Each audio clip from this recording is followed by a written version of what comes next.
you are really using customer experience the right way, you can actually learn things that can improve your product.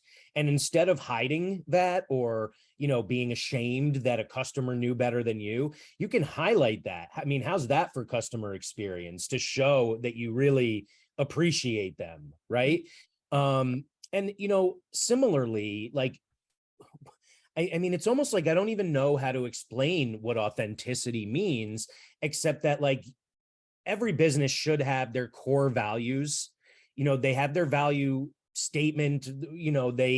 There's a reason for business, but there's also a reason that, like, ideally, there's a reason you started the business other than profit. Yes. If not, you probably shouldn't try to fake it, because you'll be caught. Exactly. Right. And what does that mean to customers today? I'm seeing more and more that the future of CX, or the future of business success, might have more to do with political ideology or those types of social values than ever before. It certainly is. And I feel there is kind of a blending and a merging of, well, when there are workplace cultures where you're encouraged to bring your whole self to work, right? That inherently includes all aspects of your identity. And I am not one to tell you or tell anyone that, like, it is right or wrong to bring certain parts. Not at all. It is certainly, though, like the workplace culture has kind of evolved where people are like, well, I want to be a part of companies that identify more wholly or more in a more similar way to the values that I hold as an individual. And from a values perspective, as a customer, you talk about stakeholder capitalism, right? And being more conscious in the world. People want to do want to do business with brands that stand for the things that they do.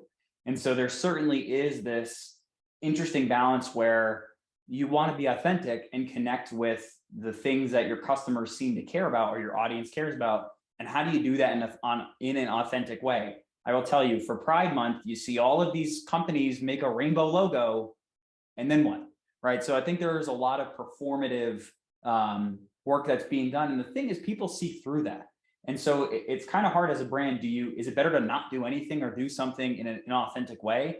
I actually lean more towards, like, it is more respectful to not say anything than to do something half-baked or half-assed. It's like, look, if that's not the thing or the cause that we want to care about or a value we want to embody, let's not try to. I think it really is a case of do fewer things better and stand for the things you really care about and lean in those. And don't try to kind of boil the ocean with supporting every cause and every value and trying to appease everybody. You can do that without being exclusive either, right? You can say, hey, if this is the thing that you identify with or you care about, awesome. We are not maybe going to put energy into that, but it's not to say it's not welcome. It's not to say that it doesn't matter to you. It's just not something we as a company are going to invest in. And that's okay. I think that debate, the nuance has gotten lost there a bit. Again, it's hard when you don't understand what's happening on the other side of the screen. But again, that's where it's oftentimes ignorance, not malice. It's not people actively trying to do bad things. It's just not understanding the second order impacts of what they're up to. And consumers are just more sensitive to that than they were.